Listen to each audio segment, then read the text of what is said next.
200 रनों के टारगेट पर हुआ भयंकर बवाल, आखिरी 10 गेंदों पर टूटे रोमांच के सारे रिकॉर्ड।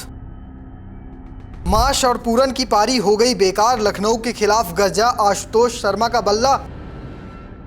65 रनों पर 5 विकेट गिरने के बाद भी दिल्ली के शेरों ने नहीं मानी हार, पहले ही मैच में सबसे महंगे कप्तान की हार।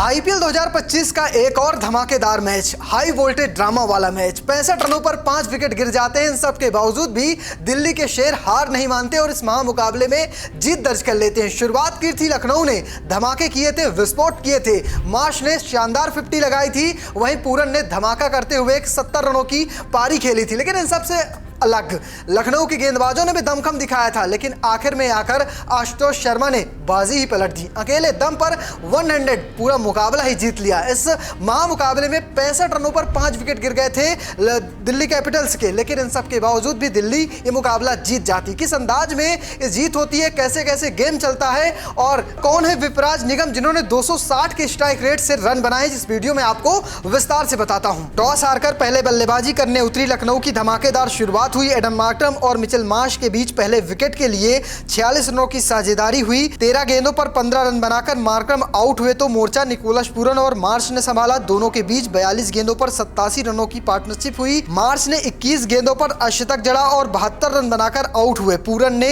24 गेंद पर 50 जड़ा और 30 गेंदों पर 75 रन बनाकर आउट हुए। बतौर कप्तान 50वां T20 मैच खेलने उतरे लखनऊ के कप्तान ऋषभ पंत खाता खोले बगैर आउट हो गए। इस मैच में लखनऊ के लिए आयुष बदोनी ने 4, शहबाज अहमद ने 9 और डेविड मिलर ने नाबाद 27 रन बनाए। वहीं पंत के अलावा शार्दुल और रवि बिश्नोई ने कोई रन नहीं बनाया। दिग्वेश राठी खाता खोले बगैर नाबाद रहे। कुछ इस अंदाज में लखनऊ के बल्लेबाजों ने 209 रन बनाए 8 विकेट के नुकसान पर। एक वक्त लगा था कि लखनऊ की टीम 250 या 265 तक पहुंच सकती है, लेकिन आखिर में आकर दिल्ली के गेंदबाजों ने मोर्चा संभाल लिया। खास बात रही मिचेल स्टार्क की, विपराज की, मुकेश की, सबने कमाल की गेंदबाजी की। अगर बात करें मिचेल स्टार्क की तो स्टार्क ने 3 विकेट चटकाए। वहीं अगर बात करें कुलदीप यादव की तो कुलदीप यादव ने 2 सफलताएं झटकी और साथ में विपराज और मुकेश को एक एक विकेट मिला। कुछ इस अंदाज में दिल्ली के गेंदबाजों ने गेंदबाजी की और मोर्चा अपने पक्ष में कर लिया। 210 रन चाहिए थे। क्या हुआ तो दूसरी पारी में वो भी बता देता हूं। दिल्ली के लिए जैक फ्रेजर, माइक गर्ग और फॉफ डु प्लेसी ने पारी की शुरुआत की, लेकिन वो अच्छी नहीं रही। पहले ओवर में तीसरी गेंद पर जैक फ्रेजर 2 रन बनाकर आउट हो गए।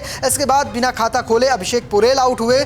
समीर रिजवी भी टीम को मझधार में छोड़कर चलता हो गए। इसके बाद दिग्वेश राठी की गेंद पर 22 रन बनाकर अक्षर पटेल आउट हुए। वहीं फॉफ डु प्लेसी भी 18 गेंदों पर 29 रन बनाकर पवेलियन लौट गए। इसके बाद ट्रिस्टन स्टब्स और आशुतोष शर्मा ने मोर्चा संभाला। दोनों के बीच 48 रनों की साझेदारी की, तभी स्टब्स 22 गेंदों पर 34 रन बनाकर आउट हो गए। इसके बाद विपराज निगम ने 260 के स्ट्राइक रेट से 39 रन बनाकर आउट हुए। इसके बाद पार्टी पूरी तरह से आशुतोष शर्मा ने संभाली। आशुतोष जब क्रीज पर थे तो 27 गेंदों पर दिल्ली को जीत के लिए 51 रनों की जरूरत थी, लेकिन ये रन थोड़ी थोड़ी देर में कम होते रहे और आखिरी 12 गेंदों पर 22 रन चाहिए थे। फिर क्या, फिर तो भयंकर बवाल हुआ। ये कह सकते हैं आखिरी 10 गेंदों पर जिस तरह से नाटक देखने को मिला वो अपने आप में कमाल का रहा। कुलदीप यादव रन आउट हो जाते हैं। इसके बाद कहते हैं कि मोहित शर्मा आते हैं, क्रीज पर जाते हैं। एक शहबाज की गेंद उनके पैड पर टकराती है, लेकिन वो जब रिव्यू लेते हैं ऋषभ पंत तो वो मिसिंग होती है स्टंप से और इस वजह से वो नॉट आउट रहते हैं। इसके बाद सिंगल लेते हैं। फिर आशुतोष शर्मा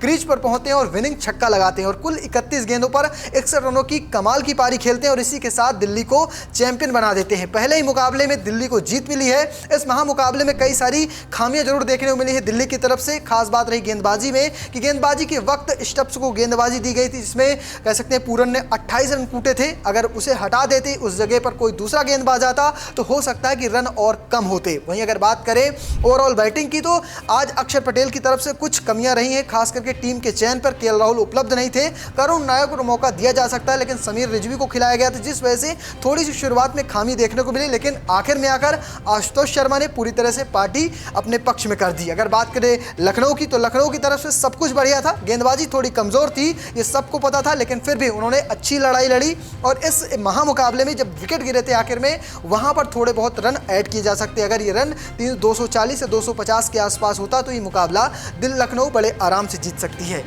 तो फिलहाल आपको कैसी लगी आशुतोष शर्मा की ये पारी, कमेंट बॉक्स में लिखिएगा और पेज को फॉलो करना, चैनल को सब्सक्राइब करना बिल्कुल मत भूलिएगा। धन्यवाद।